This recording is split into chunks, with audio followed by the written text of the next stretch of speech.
आंध्र प्रदेश विजयवाडा येथून 4 पर्यटक बसद्वारे रामनगर येथे एका होमस्टेमध्ये शनिवारी दुपारी आले होते. तेथून जलक्रीडा करण्यासाठी रिक्षाद्वारे गणेशगुडी येथील ॲक्वा नामक जेटीमध्ये राफ्टिंगसाठी गेले. या ठिकाणी राफ्टिंग बोटीतून करताना उतरताना या ठिकाणी काळी नदी लगत असणाऱ्या महान सिल्वर बिल या रिसॉर्ट धारकाने आपल्या रिसॉर्टला पाणी घेण्यासाठी येथील काळी नदीपात्रात विद्युत मोटार सोडली होती. सदर विद्युत मोटारीचा करंट या 4 पर्यटकांना लागला. यामधील महेश रामू मोरला वय 26 या युवकाला मोटारीचा वायरचा शॉक लागून जागीच मृत्यू झाला, तर त्याला ताबडतोब दांडेली येथील सरकारी हॉस्पिटलमध्ये नेण्यात आले, परंतु डॉक्टरांनी त्याला मृत घोषित केले.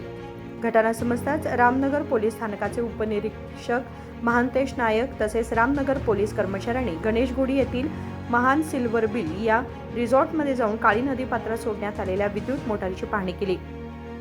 मृत महेश मोरला याचा मृतदेह शवचिकित्सेसाठी दांडेली येथील सरकारी रुग्णालयात ठेवण्यात आला.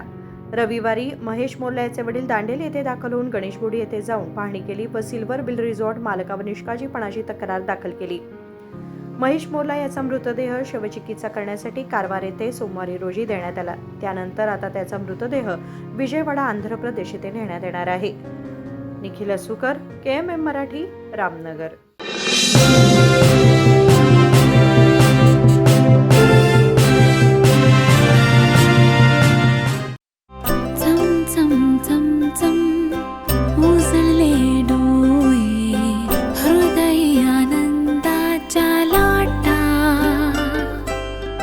शुभ क्षण आले, क्षण प्रेमळ है, रेशमात गुंफून सोनेरी.